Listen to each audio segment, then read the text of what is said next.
think a year ago we were focusing on LLMs and that now we're focusing on optimizing for the agents. Companies fully embracing AI search, AI agent optimization, and basically operating more within AI. So traditionally we had, just the one funnel working. Whereas I think AI, taking away that top layer of funnels, there's the funnel happening that you'd be not aware of. It's sort of on the AI side. And when the user has done all their research, they're coming to the site for the first time ready to convert. They don't need to be sold to anymore because they've done their research already through interactions with AI. I do feel that digital PR is incredibly important to, companies in the fintech sector, because fintech, financial services, is a lot about. Hello, everyone. Welcome to your show, E-Coffee with Experts. This is your host, Ranma here. And today we have Chris Smith, who is the squad lead manager at Inbound FinTech with us. Hey, Chris, how's it going? Great. Thank you so much for having me. Lovely. Chris, before we move any forward, why don't you talk us through your journey a bit, how it all started? How did you kind of got into the SEO industry, and then a bit about your agency, and then we'll take it from there. Great. So I started initially in PR. I started literally writing press releases, issuing them. And then I got into SEO, which is roughly around 2011. From then, we've seen a lot of change in the industry. You might remember the meta keywords title, where I'd load up as many keywords as I could possibly load into the meta keywords tag, over optimizing pages as much as I possibly could. I remember one site I worked on back in 2011. I think I loaded up about 300 different locations in the footer. I just optimized pages as much as I possibly could. So I learned how sort of not to do SEO. I think in 2016 or so, we had RankBrain come into Google's. I've been sort of seeing a lot of changes in, with SEO and that. And coming from the PR background, it's given me an interest in how the Omnichannel works and how everything fits in and works together. So having that background, seeing the changes, seeing SEO is my passion. It's what I love. And seeing where it is today, it's even more exciting, I think, than what it is. So as an agency, we are sort of looking at methods and ways to grow out of this traditional agency model into a consultative model. So basically what that means is that we help our clients to look at the whole scope. So not just your SEO, we're looking at data, we're looking at CRO, UX opportunities, their CRM, from a RevOps perspective. So we're seeing how everything fits together and works together. Whereas, some clients, they might just be looking at SEO, or they might just have their, various paid campaigns running, whereas there could be leaks in the buckets. And so we come in and we do a full audit of the scope, and we see how we can work together with the clients in sort of resolving this to ensure campaign success. Absolutely. And, you have been in the SEO space for quite some time. What is, one of the most significant updates prior to the AI evolution that you feel, had a, shakeable impact on the industry? I think most certainly the spam updates, where we would create a whole lot of different pages, spammy. Now that I look back, they were pretty spammy pages trying to manipulate the algorithm. So seeing those updates has certainly changed the way we do SEO and how we look at it. As I mentioned earlier, you can't just load up various keywords, best plumber in location, and just load up the pages with that. So definitely seeing that as a change. Where we are now, we're seeing trust, especially building trust on your site and your platforms. So that is very important that we have seen. Absolutely. And you have been leading SEO and data specifically for financial services, which is a very regulated, trust-heavy, and risk-averse space in itself. So what changes, have you made in your approach to kind of make sure your clients are showing up, and, what strategies are working for you in the financial space now? Well, I think some people might see financial services as highly regulated and trying to work with the compliance side as, constraint. But we just see it as having to think outside the box. So we have these constraints, I think, for a reason. They're there to protect the industry. And so we just have to think outside the box, but we have to work very closely with our clients to ensure that we are staying within the regulations. So for example, if we look at data compliance, cookie compliance, we have to ensure that the website is compliant from dropping cookies. cookie acceptance, recognizing the GPC signals. So we see it as just a way to think outside the box, not that we are constrained as such. And what are the biggest misconceptions, about inbound marketing in fintech? I think inbound marketing, it's also same as SEO, it's come quite a long way over the last couple of years. Back in the day, inbound was all about putting blogs on your website.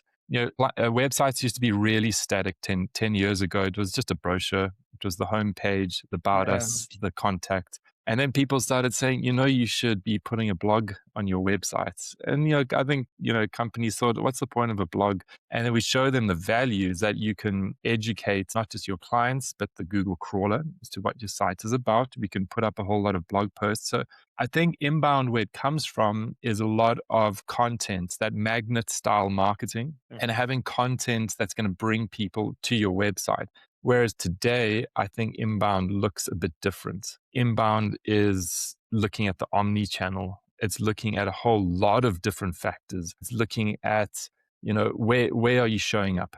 What sites are you showing up? Where are you speaking? Is it webinars? Is it your email campaigns? And that's so inbound is covering a lot more than what it used to. And, as per you, what is one of the, growth channel, fintech brands are really not, kind of putting so much focus on right now, but you feel they should? Well, to get into I do think that companies want to be present on AI.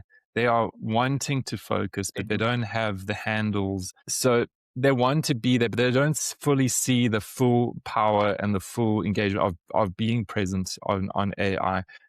I think a year ago we were focusing on LLMs and that now we're focusing on optimizing for the agents.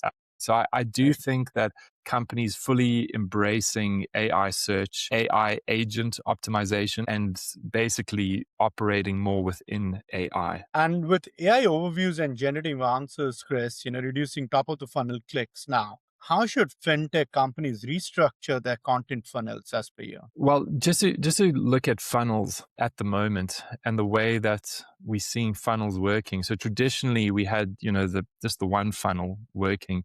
Whereas I think AI, taking away that top layer of funnels, you're seeing different funnels happening on, basically two funnels.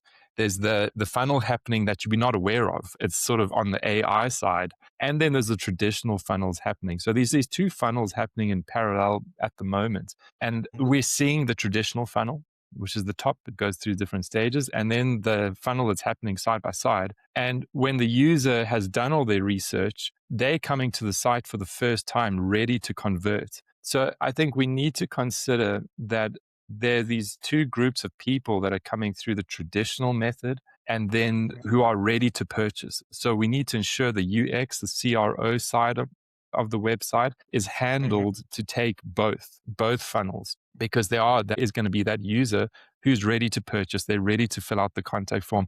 They don't need to be sold to anymore because they've done their research already through interactions with AI. Absolutely. And talking about AI and SEO, there is so much of reference to brand mentions, trust signals, consensus being built around your brand for you to be showing up on the overviews. So keeping all of that in mind, how do you feel, digital PR, playing an important role in fintech SEO today? I think it's very important because of brand mentions. We just see how the crawlers, the work, how these LLMs look, how they gather information. They're learning. They're always going around learning. So it is an essential part. I do feel that digital PR is incredibly important to, companies in the fintech sector, because fintech, financial services, is a lot about building trust. So you can't just say, you put on your website, we're the best. You need to have other websites, other entities talking about your brand, talking about, what your company does. Maybe it's a review, maybe it's, in a particular news article talking about the industry or the service. That is giving credit to the company. In fintech, historically, companies 10, 15, 20 years ago would typically want to deliver on products and service. They wanted to go to market first with this new service that they're offering. Today, we've seen that it slows down a little bit, and they're building trust. The companies and financial services and fintech that are winning are the ones that are building trust with their clientele. And that's where they're building up from, not necessarily from going to market with the latest software developments. So we're seeing that companies that are building their trust, and I think feel through digital PR, they're the ones who are scaling and growing at the moment. Hey, we hope you're enjoying the coffee and the conversation so far. This show is powered by Digital Web Solutions. And if you've ever wondered how the biggest brands actually build authority, this is it. DWS has a massive network of over 250,000 publishers, real sites that help you rank on Google, and more importantly, stay visible in AI search. It's the heavy lifting most teams just can't do on their own. As a thank you for listening, they're offering an exclusive free strategy call just for our eCoffee listeners. It's a great way to map out your authority plan for 2026. Just click the link below to book yours and see how they can help scale your brand. All right, now let's get back to the show. And talking about fintech companies, investing heavily in acquisition, underinvest in CRM architecture, how should, the growth leaders or the founders in the fintech space rethink about that balance now? Well, that's a good point, because if they're not looking at their CRM architecture, it's potentially missing a lot. So it's kind of like the bathtub analogy, where you've got the bathtub, the plug's out, and you keep the taps on. You're trying to fill up the bath, but the plug's out. So if you're not investing into your CRM, there could be leaks, there could be holes, there could be a lot of opportunity to optimize that CRM, the workflows, and everything that is coming in. The CRM is a central point. And if the central point is not being fully focused on or optimized, it's going to leave issues and have issues in other places. So we've noted that it's a high priority to focus on that. And as an agency, a company, that's where we've focused around ensuring that the central part of it, of all the campaigns, the CRM, HubSpot or Salesforce, is operating the way it should. There's no holes, there's no leaks. Everything is optimized in. We got the right workflows going in. And, the cost per acquisition, cost per the marketing spend does drop. We do see it reduce. And in terms of, the acquisition cost for the fintech space, right? You're seeing, it's how has it been influenced with all the automations that's there now? Has it helped? I mean, how has the overall acquisition cost come down because of the AI and the automation world that has kicked in? Well, definitely, because integrating AI in, ensuring that the workflows are working correctly. So first we need to get the leads in. So there's obviously going to be the cost to get the leads into the CRM, but the cost, as you mentioned, acquisition, we've seen a reduction because of the correct workflows, the correct CRM architecture. So that's definitely something that we have noticed from the time the client is actually becomes a customer of the business. That is a lot more efficient using AI tools within the CRM. We've noticed that has been a big help. What is the favorite, your, let's say, go-to or favorite AI tool right now, which you're using daily, on a regular basis? That's a good question. I don't want to say the word "it depends," because, it does, I guess it depends on the task. Fairly technical tasks, AI Studio is a fantastic platform from Google. And then we're seeing Claude. I know everyone's talking about Claude at the moment. Claude Cowork, Claude Code, it's delivering incredible results. That said, ChatGPT is pretty good for, articulating itself, and Gemini is also, it's running super well. Notebook LM, can't ignore that. Notebook LM keeps coming up with new updates nearly on a weekly basis. So those are the go-tos. And I don't want to forget about Grok. Grok is pretty good for live data, because of the way that it searches the web. It seems to always be searching for live information. So if you, looking at, a market analysis, you're looking at maybe what the oil price is doing at the moment, Grok will immediately go in and look at what some of those live indicators might be. what sentiment is around oil at the moment, looking at political instabilities to a whole lot of factors that are live from that particular day. Whereas if you're looking at live data, you have to ensure and prompt and keep the other, LLMs, sort of aware that they should be looking for live data per that particular day. Mm-hmm. And finally, Chris, in terms of how 2026 is shaping up, right? With a lot of omni-channel optimization coming into for fintech and beyond just running ads and SEO. So what is your strategy be moving into 2026 now? Well, at our company, we've built a growth revenue engine. And this growth revenue engine, we feel, is fitting to where the market is going and market demand. We've noticed what's happened in the past. We've seen what works, what doesn't work. And into 2026, where we can see the market is going. As I've mentioned earlier, it's about the CRM and ensuring that that is working correctly. So your Google Analytics is actually delivering the right information. Your Google Tag Manager is, just from a naming convention point of view, it's clean. All tags are firing the way they should.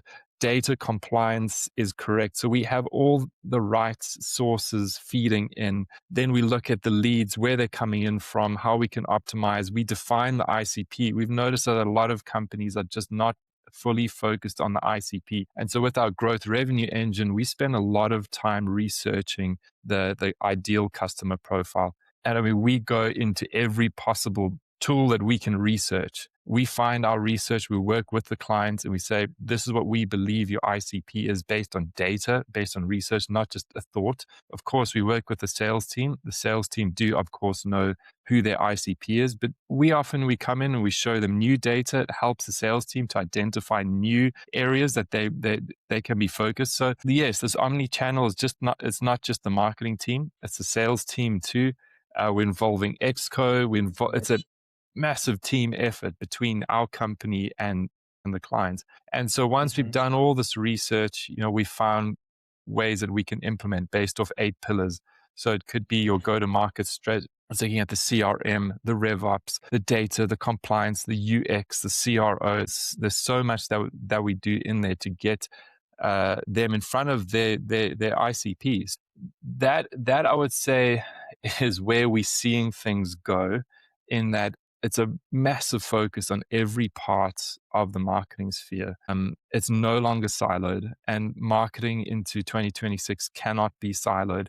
We cannot just be focusing on your AI search, or just focusing on data compliance, or just UX, CRO. It's essential that it's all consolidated and focused together. So we have quite an epic team, and our team, put such an emphasis and a weight on this, and they've got an amazing process that they follow, working closely with the clients to deliver all this research. And then what comes out of there is the plan, roadmap, the strategy, and then the implementation of it. So that's essentially what we've seen and what we've put together for this year. And before we wrap this up, Chris, you have been in the space for quite some time now. So for our listeners, especially for the young ones out there trying to make a mark in the SEO industry, what would that one piece of advice be? Test. I would definitely say test, buy a domain, load up content, and then test your findings. It's all very well reading. Reading is brilliant. There's some amazing voices on LinkedIn, there's some Facebook groups that are amazing. And if you see something that's of interest, go in, try it, and test it out. That is the best way, I think, to gain experience. To also hang in there. I know what it's like to see rankings tank, for campaigns to, not work according to the way you thought it would. But sometimes when the campaigns don't work as well as you thought it was, that's where you find another solution. So I think that's what I love about this industry, is it's an amazing feeling when a client's campaign, when they have success. Sometimes their rankings dip and you find what the problem might be, what the solution is, and then you start to see the increase. I think we had one client where we just weren't having success. We just were not. And we'd made a few small technical tweaks, like not massive, maybe it took us half a day to work on the technical side of it. And it was literally the next day their rankings started to improve and they got to a really good place. So we thought, if it wasn't from that client is not seeing success, not winning, we wouldn't have gone into this technical discovery and then seeing success with them. So that's basically what I'd recommend. It's an amazing industry to be in. I fully recommend it. And yeah, that's all from my side. Lovely, Chris. Thank you once again for taking out time to do this with us. Really appreciate it, man. Cheers. Great. Thank you so much for having me.